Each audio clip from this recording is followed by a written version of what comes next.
তো আমি একটা গ্লাসের মধ্যে পানি নিয়ে এভাবে উল্টা করে রেখে দিলাম। এরপর গ্লাসের নিচে 2টা কয়েনকে রেখে দিলাম, কিন্তু পানিটা বাইরে বের হয়নি। তাই কয়েনগুলোর উপর আরো একটা একটা করে 2টা কয়েনকে রেখে দিলাম, কিন্তু এতটুকু উঁচু করার পরও গ্লাস থেকে পানি বাইরে বের হচ্ছে না। তো আমার কাছে আছে একটা বেলুন ও 2টা পাত্রের মধ্যে কিছুটা লিকুইড। আর আমি যদি প্রথম লিকুইডকে আমার হাতে লাগিয়ে বেলুনের মধ্যে টাচ করি তাহলে তো বেলুনের কিছুই হলো না, কিন্তু আমি যদি দ্বিতীয় লিকুইডকে আমার হাতে লাগিয়ে বেলুনের মধ্যে টাচ করি তখন বেলুনটা ধামাকা করে ফেটে যায়। আর এটা কোনো জাদুর লিকুইড না, এটা হলো পেট্রোল। তো আমার হাতে এখন যে ট্যাপটাকে দেখতে পাচ্ছেন, এটাকে যদি আমার ফোনের ফিঙ্গারপ্রিন্ট সেন্সরে লাগিয়ে দেই তাহলে আপনারা দেখতে পারবেন আমার ফোনের লকটা খুলে গেছে। আর এর পিছনে রয়েছে বিজ্ঞানের অসাধারণ ভূমিকা। এরপরের ভিডিওতে আমি আপনাদেরকে দেখাবো এর পিছনের আসল ম্যাজিক। আর সেটি দেখার জন্য চ্যানেলটাকে সাবস্ক্রাইব করে রাখুন। তো এর আগের ভিডিওতে আমি ট্যাপের সাহায্যে আমার ফোনের লক খুলেছিলাম, আর আজ আমি আপনাদেরকে দেখাবো এটা আমি কিভাবে করলাম।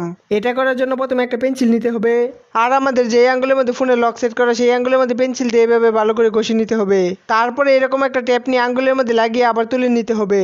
তারপর যখন এই ট্যাপটাকে ফোনের ফিঙ্গারপ্রিন্ট সেন্সরে লাগালাম তখন আমাদের ফোনের লকটা খুলে যায়। এর কারণ হলো পেন্সিলের মধ্যে থাকে গ্রাফিন, আর গ্রাফিনের সাহায্যে বিদ্যুৎ চলাচল করতে পারে। তাই ট্যাপকে ফোনে ফিঙ্গারপ্রিন্ট সেন্সরে লাগানোর সাথে সাথে ফোনটা আনলক হয়ে যায়। তো আমরা কি জলের মধ্যে আগুন জ্বালাতে পারবো? আর এটাই পরীক্ষা করার জন্য প্রথমে একটা গ্লাসের মধ্যে জলকে নিয়ে নিলাম, তারপর হ্যান্ড স্যানিটাইজারকে নিয়ে কিছুটা জলের মধ্যে রেখে দিলাম। এরপর যখন জলের মধ্যে আগুন জ্বালালাম তখন সেখানে আগুন জ্বলতে থাকে, কিন্তু সেটি দেখা যায় না।